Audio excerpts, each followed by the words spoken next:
Morning, YouTube. Listen, I make a habit of walking around my woods from time to time because I want to see what's out here. But I'm also looking for things like mushrooms always when I'm coming out. You always see new things. But mushrooms are something that I have been producing on this homestead since actually the very beginning of when we got here. Mushrooms are an amazing, low maintenance, highly producing, and medicinal product that you can grow on your homestead. And right now is the time you can get started on growing them. You want to start thinking about this for the spring. Springtime is a great time to get your mushrooms started either in your garden or on logs, and these things will continue to produce for you years in the future. I'm out walking around today and I have found some turkey tails. I have found some conchs. All of these things are highly medicinal, highly useful. A lot of mushrooms are not useful. A lot of mushrooms can be dangerous, but there are a lot of great mushroom options out there once you identify them and learn them, and even grow some of these on your own with the help of some things that I'm going to share with you in a minute. These things can benefit you and your family, especially in the days we're living in now where you have to rely less on the system. So I'll tell you what, let's go back to the studio and I'm going to show you what all I got. Okay, back in the studio today, and let me just run you through a few things. What I found today was some conchs and some turkey tails. We'll get to the turkey tails in a minute, but this is a white conch, and I found this growing on the side of a downed limb. And this conch it's a polypore, and because when you turn it on its underside, you can see you can't see it probably on the camera, but there's just millions of tiny little holes on it, and that's why it's called a polypore. Almost all polypores that I have all polypores, as far as I know, are beneficial. Some are beneficial in different ways. But you know, if you find a polypore, that it's an okay mushroom to use for something. Usually it's medicinal, okay? You're not going to eat these things. Number one, these are like hard as rocks. It took me people are like, well, some people don't like serrated blades, but serrated blades, the only thing that's going to get this off. They are hard. And so these conchs, this one here, I think it's called an artisan conch. It's good for medicinal reasons when it comes to parasites and things like that. And this will go into my sheep's water supply. Things like this I just throw in the sheep's water supply to help them out medicinally. There's another conch here that I have found. I'm not sure which one this is. Also hard as a rock. I'm going to do some more research on this one. This one has fins on it. But I'm going to do some more research on that one to see what that is. But I'm not going to use it until I know. The thing with mushrooms you got to understand is that, yeah, there's some mushrooms out there that are dangerous, poisonous, and you got to be careful. You got to know what you're looking at. Turkey tails are absolutely beneficial. They help raise your white blood cell count. You can do blood tests to determine this, but it does work. Also, another one like reishi mushrooms will do the same thing. This is my mushroom blend that I keep for my mushroom tea, and so I basically drink this daily with my coffee. And it's chaga mushroom, reishi mushroom, and turkey tail mushroom that I have either found or some of the reishi mushrooms I order online, and I grind them up and I make them into like a tea. And I put those in like little tea bags that you can get on Amazon, and I make tea out of that. It just goes in my coffee tea kettle. And every time I heat water up in the morning to make coffee, it's in there. And so it's a good way to boost your immune system and help raise your white blood cell count. The other mushrooms that we do these are ones we grow. And I grow two different types of mushrooms. I grow shiitake mushrooms. I've done wine cap mushrooms in the past, but I'm not growing any right now. I usually grow those right in my garden. The wine cap mushrooms grow really easily. But this also is the oyster mushrooms, and all of these are great for adding to soups. In the wintertime, we have soups, and I love making soups in the wintertime. And these just provide an amazing flavor. They smell, these smell so good. They provide an amazing flavor, and they're probably, they say they're medicinal as well, but you can find different studies on that. But they're definitely edible, and they're great for food. They just smell so great. So this is my collection of oysters. And what I do when I harvest these things on the logs that I've grown them or in the blocks that I've grown them, I basically harvest them, put them next to the wood stove where they dry out, and then I put them in the little jars. This is the shiitake. Oh, it's just an amazing nutty flavor, nutty smell. It just provides amazing flavor and texture for your soups. And so I love these things. Now, what I want to share with you today is this product. And I don't get any kickbacks for this. It's just a good company that I like to share with my audience because I've used them many times in the past, and I'm going to continue to use them, is the Field Forest products. Their catalogs, and like I have said before on my channel, I love catalogs that not only sell, they're selling you something useful, but they're teaching you things. You can actually read these sales catalogs and learn something, learn a lot of things. And so I love catalogs like that. Field and Forest products, they have great information in their catalogs. Just getting their catalogs is worth it because you can learn so much from it. But they offer all kinds of things in here, like how to grow oysters and shiitakes and wine caps and different methods to grow these things. Great amounts of pictures in the catalogs, all kinds of great information. And the prices are pretty affordable. Different types of shiitakes you can grow. Let's see, what else they got in here? They have starter kits where you can go through and look at what are starter kits. Again, lots of great information on how to get your own logs started, the proper way of doing these things. We'll talk about that in a second. You have oyster mushrooms you can get started on, which, I mean, all these things, again, they smell so good. This I like this. I haven't tried this yet, but I want to try this. Just growing oysters on a toilet paper roll, a roll of toilet paper.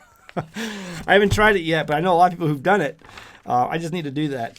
Gives you some of the tools, and again, lots of information on how to get started on inoculating your logs. And now is the time you want to be doing this. You want to be doing this, getting ready for this in the wintertime, because in the springtime, you're going to be getting these things ready. You can be cutting down your logs and getting those ready. Other things, other strains like, even you got the reishi mushrooms right there. You have the turkey tails right here. You can inoculate. I've done that before. The turkey tails that I inoculated a year ago did not take for some reason. I don't know why. I probably did not do something correct. But I found in that same area where I inoculated the logs for the turkey tails, I found other turkey tails not on the logs that I inoculated. So I'm wondering if that spore just went around and seeded itself other places. But yeah, lots of amazing different types of mushrooms that you can grow. And so Field Forest products, I don't get a kickback or anything. I'm not benefiting by you using their products. If you order from them, tell them. They know who I am because I've recommended them so often and other times in the past on my channel. So if you're interested, tell them that you heard about it on An American Homestead and use some of their products. I'm going to be ordering some maybe for the spring to inoculate some other logs. In the past, I have inoculated shiitake logs, and what you do is you get white oak logs with a diameter of around 6 to 8 inches-ish. That's what I have done. And basically what I'll do is I'll take these logs and then I will throw them in water for about 2 days, submerge them in water or put them in my pond. I usually put them in my pond. And I submerge them for 2 days, and then I basically drill holes in them, inoculate them with the little dowels that they come with. That's inoculated with the mycelium. And then I get some, they sell the beeswax, these blocks of beeswax, and you melt that, and then you just brush over the inoculated holes where you put in the mycelium to seal it off. And then you let those sit. You stack them up, cabin style, and you just let them sit. And every spring and every fall, they will produce. You'll get what's called a flush in the spring and in the fall. And that flush will bring up mushrooms. And you just go and you just got to keep an eye on them. And you go and you pick them. And I have inoculated logs in several different spots on my homestead. And I just try to remember when the rains come in the springtime and the temperatures are right, I just go out there and check on them every so often. And when they flush, you'll see them start to flush, and maybe wait a day or so before they get a little bit bigger. You want to catch them before they flatten out, because that's when they have the most flavor. But you want to get them before they have flattened out and pick those, and then just take them back to your house and then dry them out. I put them next to my wood stove, and then I put them in the jars.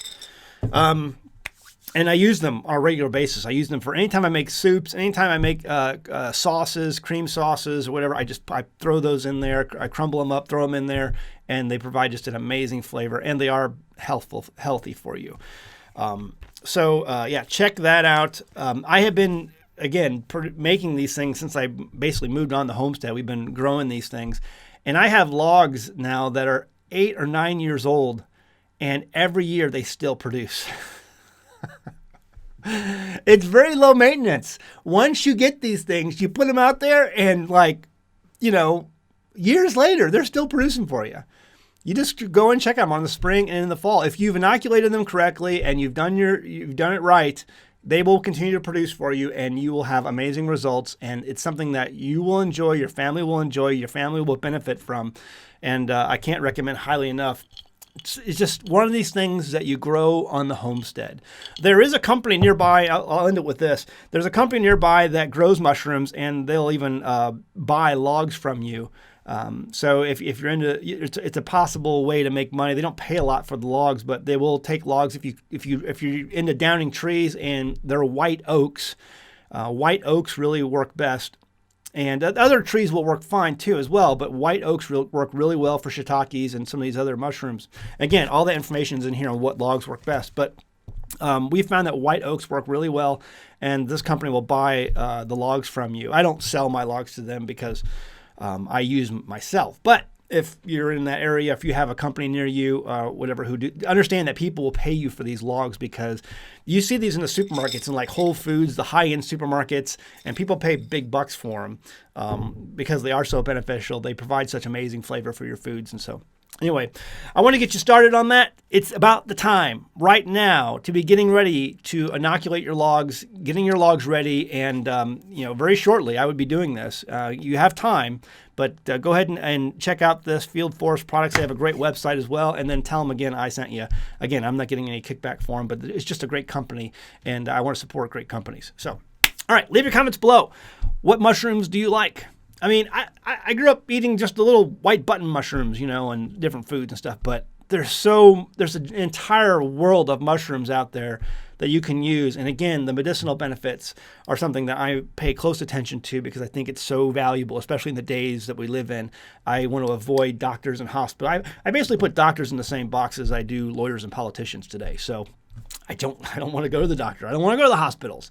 I want to make sure we have a good, healthy immune system here, and there's things I can do to do that. And medicinal mushrooms like turkey tail, reishi, chaga, and some others are fantastic ways to make sure that happens. All right. Leave a comment below. Let me know what you think. Also, merchandise. Our Stupid Should Hurt shirt. If you're still going to the doctor, it ought to hurt because you're stupid. I'm just kidding. Whatever. Go see your doctor. I got to put that legal stuff out there. Anyway, Stupid Should Hurt shirt, our best-selling shirt of all time. You can find them. Links in the description below. It makes great gifts for anyone that you know about, any of your friends or family. They'll love you for it. So, because really, it should hurt. If we had more hurt in this world, it'd be a lot less stupid. See you next time in the Homestead. Bye! Alexander the Great. Did you know when he died, his body was placed in a coffin made of solid gold? Decades later, Ptolemy X and Cleopatra III stole the coffin and gold artifacts just so they could pay their war debts. Germany, at the time of World War II, stole all of the gold they could get their hands on, and much of it still today has not yet been accounted for. You see, all throughout history, when times get tough, people, either good or bad, seek real wealth. They turn to gold and silver. The central banks and Wall Street cheerleaders would have you believe that gold and silver are just shiny rocks with no real value. But did you know that central banks around the world have for the last year been buying record amounts of gold and silver for stockpiling? Stockpiling for what? What do they know that they're not telling us? Genesis Gold Group is a proud supporter of an American homestead. They help people get out of locked-in 401ks and IRAs into something that's real, physical gold and silver. If you're going to be locked into something, it might be a good idea to talk to Genesis Gold Group about being locked into something physically vaulted instead of just a piece of paper that at the end of the day is just that, a piece of paper.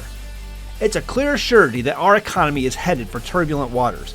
The nation is currently over $31 trillion in debt, and Congress keeps spending money and the Fed keeps printing it. That does not bode well for anyone keeping and saving money in savings accounts or paper-denominated assets. Call Genesis Gold Group today, this instant, or visit them online at genesisgoldgroup.com. They can put together a strategy that's right for you. And be sure to say that you heard about them from an American homestead.